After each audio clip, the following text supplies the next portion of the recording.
নমস্কার। আরো একবার সবাইকে স্বাগত জানাচ্ছি। আমি জ্যোতিষাচার্য, সংখ্যাতত্ত্ব এবং বাস্তু বিশেষজ্ঞ বরুণ অধিকারী। আপনি যদি একজন কর্কট রাশির মানুষ হয়ে থাকেন কিংবা আপনার ঘর পরিবারে কর্কট রাশির কোনো জাতক কিংবা জাতিকা যদি থাকে, সেক্ষেত্রে আজকের এই আলোচনাটি শুধুমাত্র আপনাদের জন্যই গুরুত্বপূর্ণ থাকবে। কারণ আজকের এই আলোচনার মধ্যে দিয়ে আমরা জানবো কর্কট রাশির মানুষদের সম্বন্ধে, জানবো কর্কট রাশির মানুষদের মধ্যে কোন কোন বৈশিষ্ট্য লক্ষ্য করা যায়, কোন কোন নেগেটিভ এবং পজিটিভ দিক এদের মধ্যে লক্ষ্য করা যায়, শৈশব থেকে বার্ধক্য পর্যন্ত এদের কিভাবে অতিবাহিত হয়। একই সাথে জানবো কত বছর বয়সের পর থেকে এরা জীবনে উন্নতির মুখ চোখে থাকে, ভাগ্যের সাপোর্ট পায়, একটা পরিবর্তন আসে। জানবো কোন কোন রাশির মানুষেরা এদের জন্য শুভ হয়, কোন কোন রাশির মানুষেরা এদের জন্য অশুভ হয়ে থাকে, মতের মিলের জায়গাটা কোনোভাবেই ভালো হয় না। এছাড়া এদের দাম্পত্য জীবন কেমন হয়, এদের সন্তান ভাগ্য কেমন হয়, সমস্ত কিছু অর্থাৎ A to Z আলোচনা করব। তো সম্পূর্ণ ভিডিওটি অবশ্যই দেখবেন। আলোচনা যদি ভালো লাগে লাইক, কমেন্ট এবং শেয়ার করতে পারেন।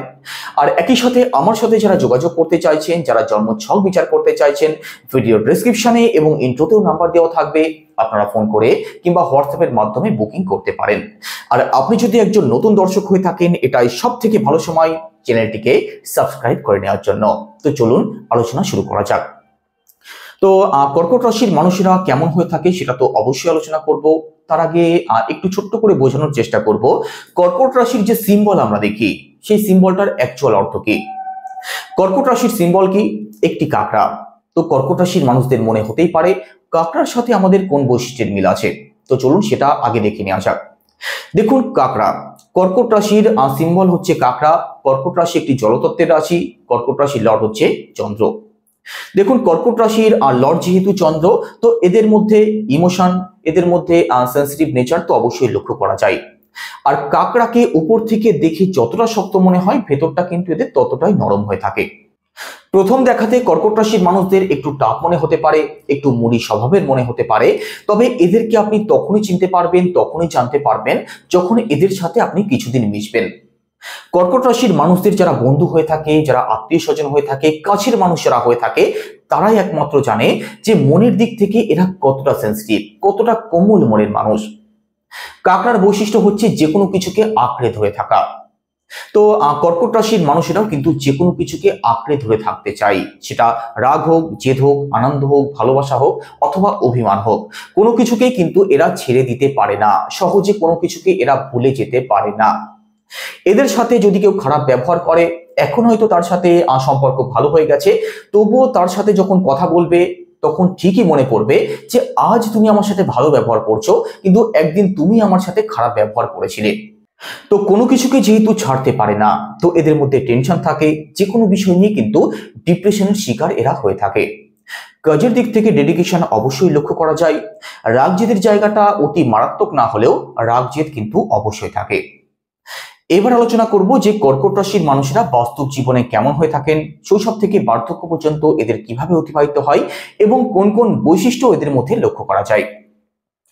রাশিচক্রের চতুর্থতম রাশি হচ্ছে কর্কট রাশি, যাদের লর্ড হচ্ছে চন্দ্র। কর্কট রাশি একটি জল রাশি এবং জলতত্ত্বের রাশি। চন্দ্র আমাদের মনের কারক, আর জ্যোতিষশাস্ত্রে চন্দ্রকে রানীর আসনে বসানো হয়েছে। তো চন্দ্র যেহেতু মনের কারক আর কর্কট রাশির লর্ড যেহেতু চন্দ্র, তো এদের মধ্যে যে বৈশিষ্ট্যটা সব থেকে বেশি লক্ষ্য করা যায় যে মানসিক অস্থিরতা, মানসিক চঞ্চলতা। মানসিক দিক থেকে কিন্তু এরা কোনোভাবেই স্টেবল থাকতে পারে না, যে কোনো দিক থেকে মন এদের চঞ্চল সবসময় থাকে। কর্কট রাশির মানুষদের মধ্যে হঠাৎ করে ইমোশনাল হয়ে যাওয়া, হঠাৎ করে সিরিয়াস হয়ে যাওয়ার মতো বিষয়গুলো কিন্তু লক্ষ্য করা যায়। এদের মন বোঝা খুব টাফ, কারণ কখন এদের মন কোথায় থাকে, কোন ভাবনায় ডুবে থাকে এরা নিজেরাই বুঝতে পারে না। মনের কথা এরা সবার সাথে শেয়ার করতে পছন্দ করে না, অর্থাৎ কোনো সিরিয়াস কথা, কোনো গোপন কথা মনের মতো মানুষ না পেলে এরা কখনোই কিন্তু সেটাকে শেয়ার করতে চায় না। মনের কথা মনেই সাজিয়ে গুছিয়ে রাখে, সেটা নিয়ে টেনশন করে, সেটা নিয়ে হেডেক, এনজাইটির শিকার কিন্তু এরা হয়ে থাকে। এরা অত্যন্ত সফট মাইন্ডেড হয়ে থাকে, মানসিক দিক থেকে এরা খুব ভালো মনের মানুষ হয়ে থাকে। অন্যের ক্ষতি চাওয়া, অন্যের খারাপ করা অথবা অন্যের সাথে খারাপ ব্যবহার করাকে এরা কখনোই সাপোর্ট করে না, অথবা নিজেরাও কিন্তু করার চেষ্টা করে না। মানুষ চেনার ক্ষমতা এদের মধ্যে অবশ্যই লক্ষ্য করা যায়। কিভাবে কথা বলতে হবে, কার সাথে কেমন আচরণ করা উচিত, এরা কিন্তু সেটা খুব ভালো বোঝে। বুদ্ধিমত্তা এদের মধ্যে অবশ্যই থাকে, তবে কিছু কিছু ক্ষেত্রে কিন্তু এরা প্রয়োজনের তুলনায় নিজেদেরকে বেশি বুদ্ধিমান ভাবতে শুরু করে, আর সেখানেই প্রবলেম আসে। নিজেদেরকে প্রমাণ করতে গিয়ে কিন্তু নিজেরাই অপদস্থ হয়ে যায়, সামনের মানুষটির কাছে এদের ইমেজ কিন্তু অনেক ক্ষেত্রেই কমে যায়। কর্কট রাশির মানুষদের মধ্যে এক্সপেকটেশন, ডিজায়ার অত্যাধিক পরিমাণে থাকে। এরা ভালো খাবো, ভালো পরবো, ঘুরে বেড়াবো, এইসবের প্রতি কিন্তু একটা আকর্ষণ এদের মধ্যে অবশ্যই থাকে। লাক্সারিয়াস জীবনযাপনের প্রতি একটা আকর্ষণ কর্কট রাশির মানুষদের মধ্যে নিশ্চিতভাবে লক্ষ্য করা যায়। আর যখন সেই এক্সপেকটেশন পূরণ না হয়, তখনই কিন্তু এদের মধ্যে আনস্যাটিসফ্যাকশন চলে আসে, ডিপ্রেশনের শিকার কিন্তু এরা হয়ে যায়। কর্কট রাশির মানুষদের মধ্যে অন্যকে শো অফ করা, অন্যকে দেখানো, টক্কর দেওয়ার মতো বিষয়গুলো লক্ষ্য করা যায়। আর যার জন্য জীবনে কিন্তু এদেরকে অনেক ক্ষেত্রে প্রবলেমও পড়তে হয়। বেশি খরচ করার কারণে অর্থনৈতিক প্রবলেম কিন্তু এদের অনেক ক্ষেত্রেই লক্ষ্য করা যায়। কর্কট রাশির মানুষেরা একটু লেজি প্রকৃতির হয়ে থাকে, তাড়াহুড়ো করে বা খুব দ্রুত কাজ করতে এরা পছন্দ করে না। কর্কট রাশির মানুষদের মধ্যে ব্যালেন্সিং নেচার লক্ষ্য করা যায়। সমস্ত দিককে কিভাবে ব্যালেন্স করে চলতে হবে এরা এটাকে খুব ভালো বোঝে। একই সাথে সবাইকে মানিয়ে গুছিয়ে নিয়ে চলতে পারে। অন্যকে কিভাবে আপন করতে হবে, অন্যকে কিভাবে মানিয়ে গুছিয়ে নিয়ে চলতে হবে, কর্কট রাশির মানুষেরা সেটা খুব ভালো বোঝে। কর্কট রাশির মানুষদের শৈশবের কথা যদি বলা হয়, তো শৈশবে কর্কট রাশির মানুষেরা বেশ একটু দুষ্ট হয়ে থাকে, একটু চঞ্চল স্বভাবের হয়ে থাকে। তবে এদের লুক, এদের অ্যাটিটিউড, এদের চোখ অত্যন্ত আকর্ষণীয় হয়ে থাকে। আর ছোট থেকেই এরা জানে যে কার সাথে কিভাবে কথা বলতে হয়, কার সাথে কেমন আচরণ করা উচিত। ব্যালেন্সিং নেচার ছোটবেলা থেকেই এদের মধ্যে লক্ষ্য করা যায়। তবে দেখুন, বয়স বাড়ার সাথে সাথে চঞ্চলতা তো এদের মধ্যে থেকেই যায়। বৃদ্ধ বয়সেও কিন্তু চঞ্চলতা এদের মধ্যে অবশ্যই লক্ষ্য করা যায়।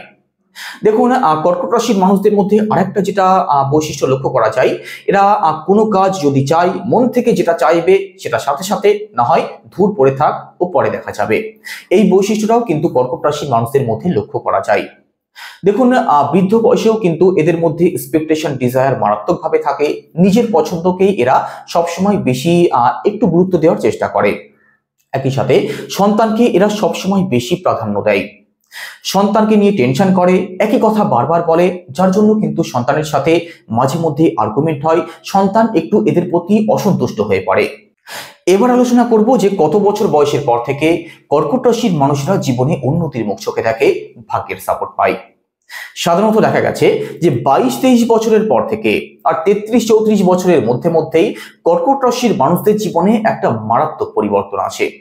এই সময়ের মধ্যে কিন্তু এরা ভাগ্যের সাপোর্ট পায়। যে কোনো পথ, যে কোনো উন্নতিমূলক পরিবর্তন এই সময় হয়। জীবনের সঠিক পথ এরা এই সময় ঠিকই খুঁজে পেয়ে যায়। চাকরি করুক, ব্যবসা করুক, অথবা এই সংক্রান্ত কোনো বড় সিদ্ধান্ত নিক, এই সময়ের মধ্যেই কিন্তু এদের জীবনে একটা পরিবর্তন আসতে সাধারণত দেখা যায়। এবার আলোচনা করব যে কোন কোন রাশির মানুষদের সাথে এদের সম্পর্ক ভালো থাকে আর কোন কোন রাশির মানুষদের সাথে এদের সম্পর্কের জায়গাটা ভালো থাকে না। তো প্রথমত সিংহ, ধনু এবং মীন, এই 3 রাশির মানুষদের সাথে আপনাদের সম্পর্ক ভালো থাকে, মতের মিলও থাকে। তবে মেষ, মিথুন, মকর এবং কুম্ভ, এই 4 রাশির মানুষদের সাথে আপনাদের বনিবনার জায়গাটা কিন্তু কখনোই ভালো থাকে না। আপনাদের মধ্যে ডিফারেন্ট অফ ওপিনিয়ন থাকে। এমনও হতে পারে যে এই 4 রাশির মানুষেরা সর্বসম্মুখে আপনাকে বদনাম করতে পারে, আপনাকে অপদস্থ করার চেষ্টা করতে পারে। তো একটু সিরিয়াস থাকবেন। এবার আলোচনা করব যে কর্কট রাশির মানুষদের দাম্পত্যের জায়গাটা কেমন থাকে। তো সপ্তম ভাব থেকে দাম্পত্য জীবনকে বিচার করা হয়। সপ্তম ভাবের লর্ডকে, আপনাদের সপ্তম ভাবের লর্ড কর্মফলদাতা শনিদেব, অত্যন্ত স্লো একটি গ্রহ, 2.5 বছরে একবার রাশি পরিবর্তন করেন। আর আপনাদের লর্ডকে চন্দ্র, যিনি 2.25 দিন অন্তর রাশি পরিবর্তন করেন। তো বুঝতেই পারছেন যে আপনার সাথে আপনার যিনি পার্টনার, তার মধ্যে কতটা মতের অমিল থাকতে পারে। আপনার লর্ড যেহেতু চন্দ্র, তো আপনার চিন্তা ভাবনা যতটা ফাস্ট হবে, আপনি যতটা তাড়াহুড়ো করে যে কাজ করতে পছন্দ করবেন, আপনার পার্টনারের মধ্যে কিন্তু সেই বৈশিষ্ট্য থাকবে না। আপনি হয়তো রেডি হয়ে বসে আছেন, পার্টনার তখনও দেখছেন হয়তো টাওয়াল পরে ঘোরাঘুরি করছে, তিনি যদি মেল হয়ে থাকেন। আর তিনি যদি ফিমেল হয়ে থাকেন, আপনি হয়তো বাড়িতে বলে গেছেন যে তুমি রেডি হয়ে থাকবে, আপনি বাড়িতে ফিরেও দেখছেন সে তখনও হয়তো স্নান করে সবে বেরোচ্ছে। তো এরকম ঘটনাগুলো কিন্তু কর্কট রাশির মানুষদের মধ্যে অবশ্যই দেখা যায় দাম্পত্য জীবনের ক্ষেত্রে। তবুও দেখুন, দাম্পত্য জীবন যে আপনাদের খারাপ হয় সেটা কখনোই নয়। আপনাদের মধ্যে যেহেতু অ্যাডজাস্টমেন্ট ক্ষমতা অত্যাধিক পরিমাণে বেশি থাকে, আপনি যেহেতু সমস্ত বিষয়কে মানিয়ে গুছিয়ে নিয়ে চলতে পারেন, তো দাম্পত্য জীবন কিন্তু আপনাদের অত্যন্ত ভালো হয়ে থাকে। তবে আপনার পার্টনারের মধ্যে রাগ জেদ কিন্তু একটু বেশি থাকে, একটু খিটখিটে স্বভাব। এক কথা বেশিবার বললে কিন্তু একটু খিটখিট করা স্বভাব আপনার পার্টনারের মধ্যে নিশ্চিতভাবে লক্ষ্য করা যায়। তবুও দাম্পত্য জীবন ওভারঅল আপনাদের ভালোই হয়, মানিয়ে গুছিয়ে নিয়ে যেহেতু চলতে পারেন, দাম্পত্য জীবনের যে কোনো প্রকার সমস্যাকে আপনি অবশ্যই অতিক্রম করতে পারেন। আর আপনার জন্যই আপনার দাম্পত্য জীবন স্বয়ং সুন্দর হয়ে ওঠে। এবার আলোচনা করব কর্কট রাশির মানুষদের সন্তান ভাগ্য কেমন হয়। পঞ্চম ভাব থেকে সন্তানকে বিচার করা হয়। আপনাদের পঞ্চম ভাবের লর্ডকে মার্স অর্থাৎ মঙ্গল গ্রহ। তো মঙ্গল গ্রহ যেহেতু আপনাদের পঞ্চম ভাবের লর্ড, আপনার যারা সন্তান হয় তারা অত্যন্ত সরল সাদাসিধে হয়ে থাকে। তাদের মধ্যে কোনো ঘোরপেচ আপনি কখনো লক্ষ্য করতে পারবেন না। আপনার সন্তানরা কিছু ক্ষেত্রে তো অ্যাগ্রেসিভ নেচার এদের মধ্যে অবশ্যই লক্ষ্য করা যায়, কিছু ক্ষেত্রে ভুল সিদ্ধান্তটা নিয়ে ফেলে। পড়াশোনার দিক থেকে যারা খুব ভালো হয় কিংবা খুব খারাপ হয় কোনোটাই নয়, পড়াশোনাতে এরা মধ্যম প্রকৃতির হয়ে থাকে। কিছু কিছু ক্ষেত্রে বাবা মায়ের সাথে আর্গুমেন্ট তো অবশ্যই হয়, তবুও সন্তান কিন্তু আপনাদের সাপোর্টিংই হয়ে থাকে, বাবা মাকে অবশ্যই সাপোর্ট করে। বয়স বাড়ার সাথে সাথে আর নিজের কেরিয়ার নিয়ে কিন্তু এরা সিরিয়াস হয়ে যায়, আর পরিশ্রম দিয়েই এরা নিজেদের কেরিয়ারকে দাঁড়ও করিয়ে ফেলে। তো সন্তান ভাগ্য কিন্তু আপনাদের অবশ্যই ভালো হয়ে থাকে। তো আপনি একজন কর্কট রাশির জাতক কিংবা জাতিকা যদি হয়ে থাকেন, কিংবা আপনার ঘর পরিবারে কর্কট রাশির কোনো মানুষ যদি থেকে থাকে, তাহলে আজকের এই আলোচনা আপনাদের সাথে কতটা মিলেছে অবশ্যই কমেন্টে জানাবেন। সবাই ভালো থাকবেন। নমস্কার।